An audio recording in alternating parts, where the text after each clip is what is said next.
This would have been a sacrilege. It was, of course, unheard of that a layperson would even touch the host.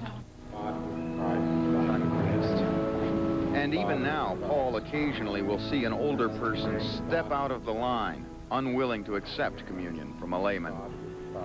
But for the Flahertys, the changes go beyond form and ritual. Their own thinking has changed.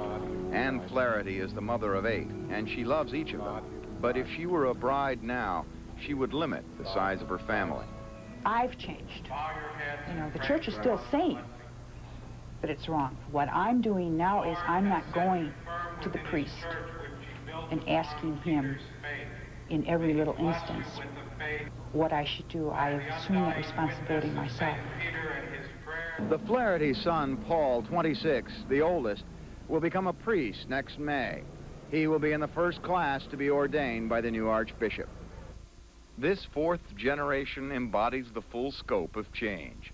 While Paul is to become a priest, his younger brother Bill only rarely goes to church.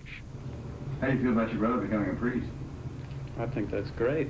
I had some ideas similar to that when I was younger, but... And now you rarely even go to church? Well, yeah. He's a good Christian. If he doesn't go to church on Sunday, that's his doing, you know. Gee, but it wasn't very long ago that was a sin. Yeah, but church has changed. I mean, I think church is finally waking up and realizing that going to church every Sunday, every day, isn't one of the things that God said. You know, I want you to go to church every Sunday. God said, love your neighbor. For these great-grandchildren of immigrants, the coming of a new archbishop is a sign of renewal.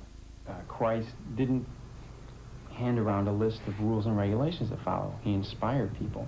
And that's what I mean, I know my friends and my family, that's what we've been waiting for. So maybe if there are changes and the people start getting into it, he gets the people, other people, to get into it, then maybe, that'll get me into it.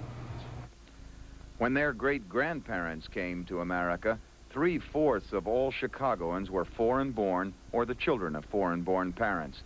And their church was the source of jobs and housing, and in times of need, even food. Faith was strict and literal. Bless us, O Lord. Please thy gifts which we are about to receive from thy bounty through Christ our Lord. Amen. For the Flahertys, the faith remains, but not the strictness.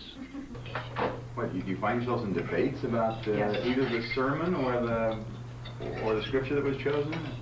The homily, the sermon, we're hypercritical. You are? Very much so. We expect an awful lot. And I think, especially for kids. We really do expect a lot. You want to go there and you want to feel good and you want to, sing and you want to feel like you're together and with some other people who believe in the same things. And you want to come out feeling good. What were you going to say? I was just going to say you want to feel the support of all the other people there. It's not like you're going by yourself. Right.